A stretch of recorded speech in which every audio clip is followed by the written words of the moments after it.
The Democrats probably should say, you know what? We put too much emphasis on abortion and the threat to democracy and not enough emphasis on kitchen table stuff. Abortion and democracy were the two of the biggest issues with voters. Very interesting. A bit of a change of pace there. So this past Tuesday, millions of Americans went out and cast their ballots in the midterm elections. Republicans were anticipating a red wave. Instead, we got a bit of a red drip or a red splash or a kiddie pool of red Kool-Aid, which is a great analogy. And the mainstream media is trying to tell us that Democrats were saved for various reasons. So let's get through some of these theories. The Independent published this headline: "Thank you, Gen Z, how young voters saved the Democrats." Exit polling showed some numbers that actually back this up, so this one might hold true. Gen Z voters 18 to 24 years old made up 7% of all voters, 61% were for Democratic candidates, 36% were for Republican candidates. And it's important to note that even further, voters 18 to 44 years old voted for Democratic House candidates. Older voters supported GOP candidates for the House. The majority of voters were 45 years or older, but it has been stated that Gen Z, that 7%, is the reason we didn't have a red wave during the midterms. But we did also see tons of these progressive House candidates that Gen Z voters voted for end up winning. Bernie Sanders believes that what saved the Democrats was all of these progressive candidates running. So he tweeted out, "Progressive candidates had a great election night. I want to thank everyone who got out there and helped make this happen. There will now be more strong progressives in the US House than ever before. I'd like to quickly highlight a few of them." And then he began congratulating candidates like Summer Lee in Pennsylvania, who became the first Black woman elected to the House from Pennsylvania, Maxwell Frost, who's the first Gen Z elected to Congress over in Florida. And meanwhile, some people disagree with this. Some people say, it wasn't the progressive candidates running that allowed the Democrats to pick up seats. Instead, it was them being driven to the polls by specific issues and ballot initiatives. Folks say it was abortion rights that brought the Democrats their victory. So let's look at this headline: "How Democrats Use the Abortion Debate to Hold Off a Red Wave." So it turns out that exit polling showed that abortion was also a significant factor in the election, with more than a quarter of voters listing it as a top issue. And the polling shows from AP Votecast on abortion, 63% said it should be illegal in all or most cases. 36% said illegal in all or most cases. So who's to say if abortion was really the thing that drove people to come out and vote in this election? A lot of Republicans are freaking out, saying that this is what drove voters to the polls, because they could vote on ballot initiatives, and they knew that if they had a Republican-controlled Congress, that there would be a nationwide abortion ban. So that's a part of the theory, and exit polling shows that a lot of voters are on the side of protecting abortion rights. Furthermore, folks say that Trump extremist candidates are what cost the midterms and keeping control of the Senate and potentially the House as well for the Republicans. So the Trump endorsement hurt Republicans in the midterms, aside from JD Vance. So we know that most of Trump's candidates lost this time around. There's a theory that most people are going for more establishment Republican candidates. So let's look at the wacky and outlandish candidates that just went down in flames this election cycle. Take a look at these losers. We saw a meme this morning on Twitter of Trump in a convertible saying, "Get in, loser, we're going losing." So these are, I love that. So these are the losers who got in with Trump. He endorsed them and they ended up not winning their contest on Tuesday. So who's responsible?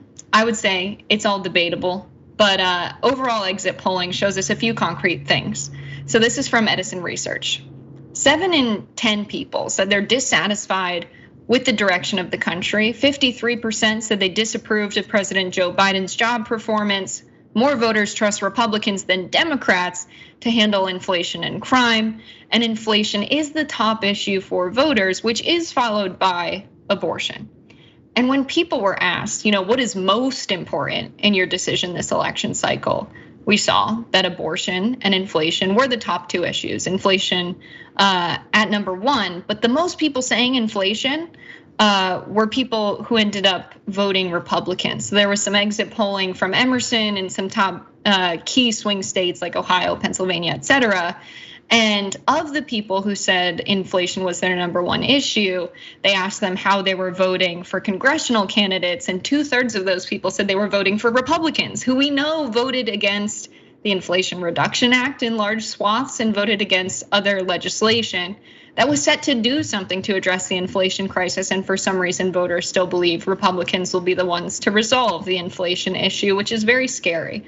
So if there's one thing I would say we can take away from this and what's responsible for the lack of the red wave, I would just say people being disconnected from working class issues in the Republican Party. They can talk a lot about inflation, and clearly voters cared a lot about inflation, but unless you're proposing concrete policy plans and delivering on something, this doesn't just have to be members of Congress. It could be people who are in positions of being a governor, being in their state legislator. When they don't see people do something about the problems they're facing, it makes it difficult to make up your mind about who to vote for and why. And I think a lot of people turned out because there were ballot initiatives for the issues that people could vote directly on. So that's what I'm gonna point to. I'm gonna say when you can vote to raise your wages, when you can vote on whether or not to legalize cannabis, when you can vote to amend your state constitution to guarantee a legal right to abortion, I think that actually turns people out because they don't see politicians really doing things for them. But if they can vote directly on a policy or an issue,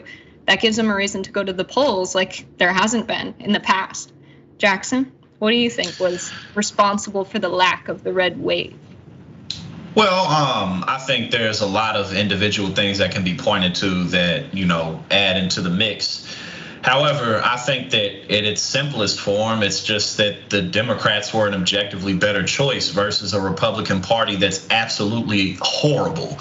They voted against fixing the baby formula shortage. They voted against the Inflation Reduction Act, like you said. They just voted against gay marriage. They voted against contraception. They took Roe away from people loudly and proudly. Then Lindsey Graham put the 15-week abortion ban. I mean, they're talking about cutting people's Social Security. They're talking about cutting benefits openly, whereas Joe Biden freed thousands of marijuana prisoners. He forgave millions of people's debt, took the interest rate every month from 10% to 5%, passed the CHIPS Act, which the Republicans also voted against, even though they're constantly talking about manufacturing. Joe Biden brought 350,000 jobs onshore. So again, like when you really tally up the thing, I really think it's, there's a lot that you can point to, but people had their needs met in some way, whether it be from ballot measures, like you said. But again, we only have two parties to choose from. And right now, the Republican Party is absolutely horrible. So it's, I think it's just that. It's like, well, it's either this or it's that. And the Democrats won out. Yeah, I think that makes a lot of sense. And I think Republicans would have done much worse and Democrats would have done much better if Democrats spent money centering candidates who were running in tough areas. Like, I think it's an absolute crisis that Gary Chambers in Louisiana wasn't more of a national figure this cycle. Charles Booker's campaign was not lifted up. Chris Jones running for governor in Arkansas against Sarah Huckabee Sanders. Like, these were races that were deemed unwinnable before the Democrats even tried. And if they had taken the money that they had spent lifting up far-right candidates and had spent those millions of dollars lifting up progressive candidates and people running across the country spreading the message that, hey, if we get more progressives in there, we can do more of this stuff that you've experienced that's actually improved your material conditions. But instead, it seems like that's not the priority for Democrats. But I do think, I agree with Jackson that the deciding factor here is, did things materially change for working people across the country, and by how much and by who? And if the Democrats had done more, I think they would have gotten more seats. But that's where I think we're at right now.